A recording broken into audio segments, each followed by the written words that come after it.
और अर्जुन ने अपना नाम बृहन्नला बताया था, और वो ही बृहन्नला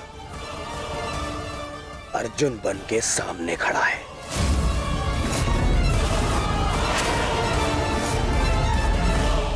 अर्थात अज्ञातवास भंग माना जाता है।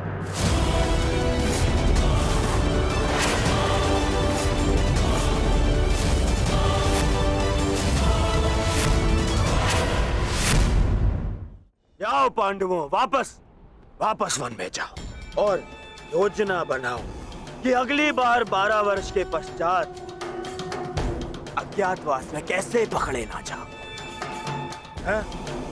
जाओ जाओ जाओ जाओ। नहीं दुर्योधन,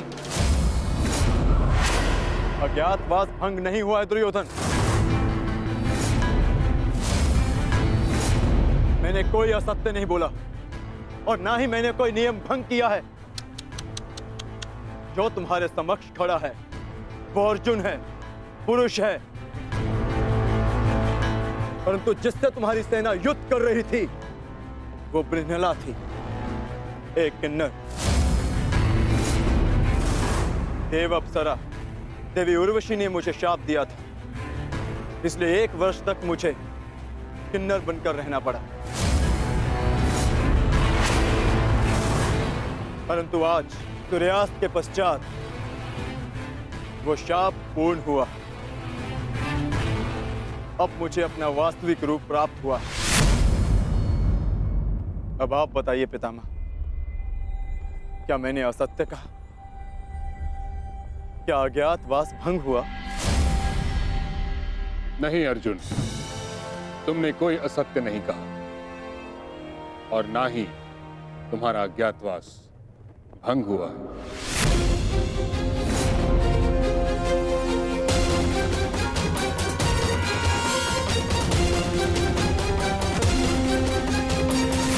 परंतु मैंने इसे पहचान लिया था पितामह।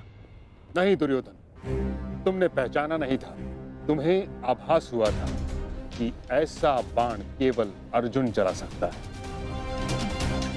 यदि तुम्हें विश्वास होता तो तुम अंगराज से वैष्णोस्त्र का संधान करने को नहीं कहते। इसलिए मौन रहो। मैं ये घोषणा करता हूं कि पांडवों का अज्ञातवास सफलतापूर्वक पूर्ण हुआ।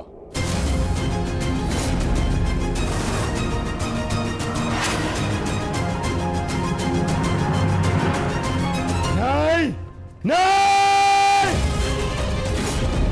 नहीं मानता मैं। नहीं इनका अज्ञातवास पूर्ण हुआ है और न ही मैंने इनका राज्य लौटाऊंगा।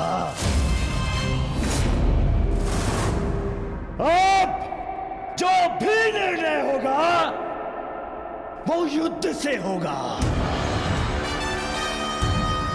हम पुनः अवश्य मिलेंगे युधिष्ठिर, रणभूमि में। स्मरण रखना दुर्योधन, हमने कभी युद्ध नहीं चाहा था। तुमने हमें इस युद्ध में धकेला है और अब यदि आर्यव्रत के भाग्य में युद्ध ही है तो ठीक है, जो युद्ध होगा अवश्य होगा। यदि न्याय और नीति के लिए हम वनवास भोग सकते हैं तो न्याय की स्थापना के लिए हम युद्ध भी अवश्य कर सकते हैं।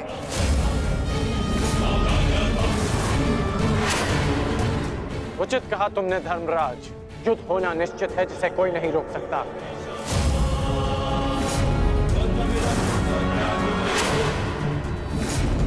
अज्ञातवास पूर्ण होने का सुख कुछ ही दिनों तक रहेगा धर्मराज। हमने बिन 13 वर्षों को यूं ही नहीं काटा है कर्ण। जानता हूं, परंतु आप ये नहीं जानते कि इन 13 वर्षों के समाप्त होने की प्रतीक्षा आपसे अधिक मैंने की है। हर पल मैंने युद्ध की तैयारी की है धर्मराज।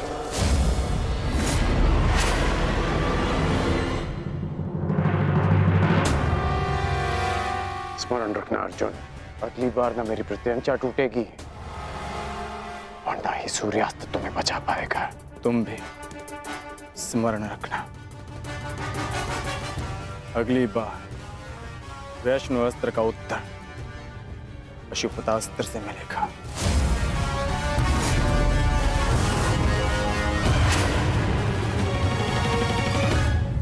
समझ में नहीं आता युधिष्ठिर, मैं किन शब्दों में आपका धन्यवाद करूं। आप पांचों ने ना केवल मेरी, मेरे परिवार की, अपितु मेरी प्रजा की भी रक्षा की है। आभार की आवश्यकता नहीं है महाराज, क्योंकि हम स्वयं आपके उपकारों के तले दबे हैं। यदि विराट नगर ने हमें शरण न दी होती तो हम फिर से 12 वर्ष का वनवास भोग रहे होते। सम्राट, समझ नहीं आता कि आपका ये ऋण कैसे चुकाऊंगा मैं। जीवन भर भी आपके चरणों में सेवा करूं, ये ऋण नहीं उतार पाऊंगा मैं। ऋण उतारने के लिए चरणों पर गिरने की आवश्यकता नहीं है विराट राज।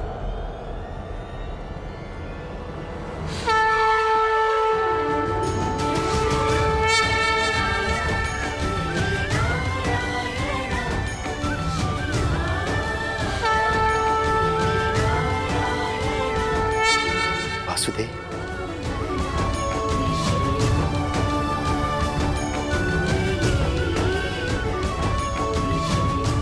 प्रणिपात वासुदेव।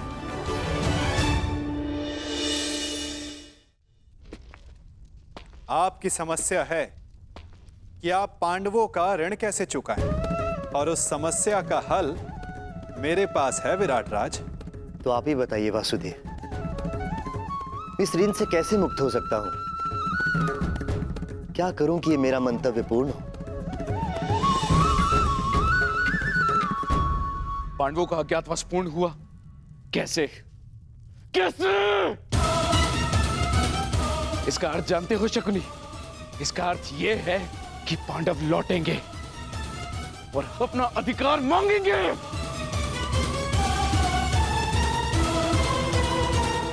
उनके मांगने से क्या होता है पिताश्री?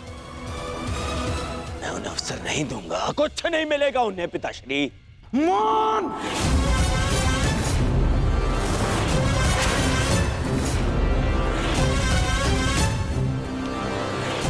मान रहो दुर्योधन, मान! हर बार राज्यसभा में बड़ी बड़ी बातें करते हो, वचन देते हो और हर बार मुंह की खाकर लौटते हो तुम। हस्तिनापुर से सेना ले जाते समय क्या कहा था तुमने? कि पांडवों का अज्ञातवास भंग करके लौटूंगा। और इस समय तुम मेरे समक्ष क्या सूचना लेकर आए हो? कि अकेले अर्जुन ने समस्त कुरु सेना को निरस्त्र कर दिया। एक ही स्वप्न देखा है ना तुमने, सम्राट बनने का। अरे अगर एक अर्जुन को ना संभाल सके तुम, तो ये हस्तिनापुर का साम्राज्य क्या संभालोगे?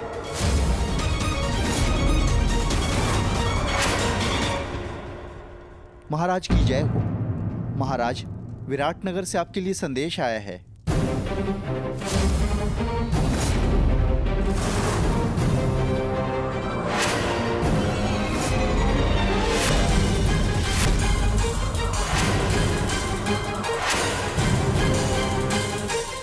कृष्ण, विराटनगर से क्या संदेश आ सकता है? अवश्य उन पांडवों का ही संदेश होगा। युद्ध की चेतावनी भेजी होगी उन्होंने।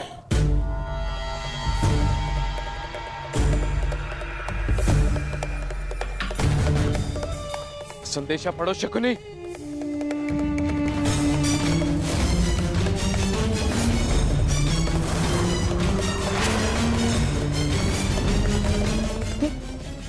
ये कैसे हो सकता है?